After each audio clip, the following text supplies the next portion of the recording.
آقای کریم زاده. مسئله حج من مسئول نیستم، بنابراین نفر مسئول با شما تماس میگیرد. آقای کریم زاده شما در کمیته دین هستید. همه امور دینی تاجیکستان زیر نظر کمیته دین اداره می شود. شما به اصطلاح علمای تاجیکستان هستید. شما باید از دید دین ببینید، نه از دید سیاست و امنیت. من از شما میپرسم که چرا جوانان زیر 18 سال را از ورود به مساجد منع میکنید؟ دلیلتان از دین چی است؟ با شما مسئول ساحه حرف میزند، چون که من مسئول این ساحه نیستم. هر کس در اینجا وظیفه خودش دارد. شما مسئول مساجد هستید؟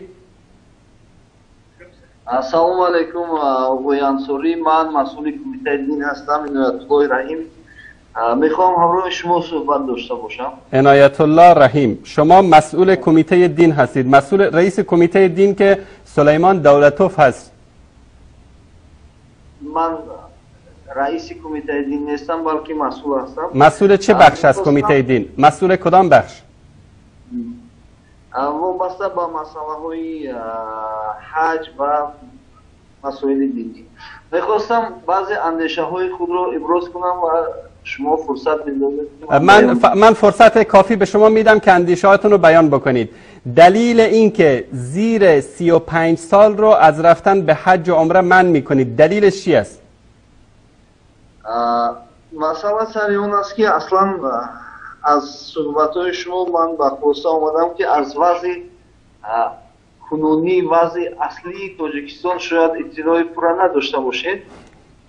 آقای محترم، آقای عنایت الله رحیم، حرفی نزنید که مردم به شما بخندن. اینجا من صحبت نمی کنم. اینجا تا حالا 10 نفر تاجیک از تاجیکستان تماس گرفتن و گفتن که کمیته دین تاجیکستان و جناب سلیمان دولتوف دروغ میگویند. این حرفایی که میزنن این حرف من نیست، حرف ملت تاجیکستان هست، از جاهای مختلف، از شهرهای مختلف. جواب سوال من رو بدهید. این که من خبر دارم یا خبر ندارم این به شما ارتباطی ندارد. در حج رفتن چرا زیر 35 سال رو شما کمیته دینی تاجیکستان منع میکنید؟ به دلیل کدام آیه قرآن، کدام حدیث پیامبر؟ بفرمایید.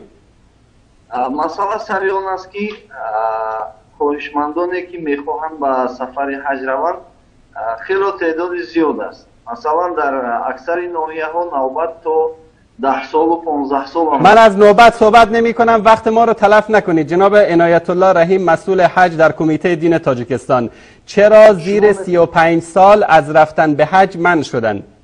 من از نوبت صحبت نمی کنم. همه ما میدانیم که مردم به نوبت در حج ثبت نام میکنن. اگر شما اجازت بدید من جواب خیلی مختصر در یک جمله. من وقت ندارم که شما اینجا فلسفه بگید. برای ملت تاجیکستان حرفای شما رو زیاد شنیدن در رادیو تلویزیون. اصلا کمیته دین یا کدام مقامات دیگر رفتنی جوانان تا 35 ساله رو منع نکرده است. اینجا برتریت و کلانسالان داده شده است.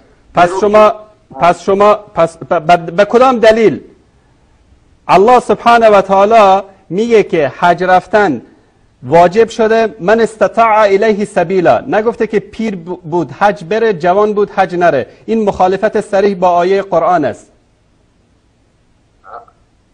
کلانسال‌های زیادی هستند که میخواهند با سفر حج در کجای قرآن گفته که کلانسال باید حج برود، خردسال نباید برود؟ در کجای قرآن گفته جناب عنایت الله رحیم از کمیته دین تاجیکستان؟ مگر عدالت نیست که ما با بزرگان کلانسالان خود برتریت و افضلیت دیم؟ نه، در کجا گفته؟ در کجا گفته؟ در عبادت خرد و بزرگ ندارد. در عبادت هر کس که حج بالای او فرض می شود در وقتی که استطاعت داشته باشد. میخواهد 15 ساله باشد، 18 ساله باشد، 20 ساله باشد، 25 ساله، 35 ساله. شما باید در نظر داشته باشید که تاجیکستان این دولت دموکراتی است و آقای محترم، دعوت دموکراسی، من همسر من در تاجیکستان، خواهر من در تاجیکستان دوست داره که روسری سر بکنه، دوست داره که حجاب بپوشه، دوست داره برقع بپوشه، دوست داره صورتشو ببنده. چرا حجاب زنها رو از سرشون بر می‌دارید؟ در کجای قرآن گفته که شما حق مداخله در حجاب زنهای مسلمان دارید؟ مداخله در حجاب مسلمانان نیست. الحمدلله همه ما مسلمان هستیم. شاید شما تصورات درباره لباس ملی تاجیکی نداشته باشید که همون سطر و حجاب اسلامی در اون رعایت می شود. مادران ما، بیبی های ما، اجدادان ما، همه اونها لباس می پوشیدند که جوابگو و طلبات اسلام بود. هیچ کس یگان تاجیک این کار کردن نمیتواند. آیا در مدارس تاجیکستان به خاطر حجاب دخترها را از مدارس منع کردید یا نکردید؟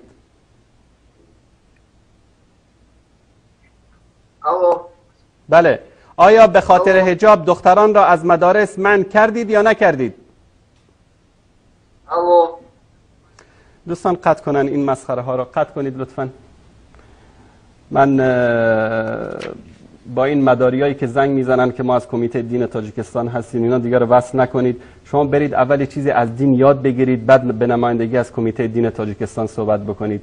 من میگم به کدام دلیل از قرآن شما زیر 35 سال را منع میکنید از حج رفتن؟ به کدام دلیل از قرآن شما حجاب را از سر دختران مسلمان بر میدارید؟ به کدام دلیل زیر 18 سال را از رفتن به مساجد منع میکنید؟ به کدام دلیل از قرآن و سنت مساجد رو میبندید و تبدیل به قهوه خانه ها و مراکز فرهنگی میکنید؟ یک کمی خجالت بکشید. شما کمیته دین هستید، حرف از دین بزنید. جمهوری تاجیکستان میگید دموکراسی است. شما چه ربطی دارید شما به دموکراسی؟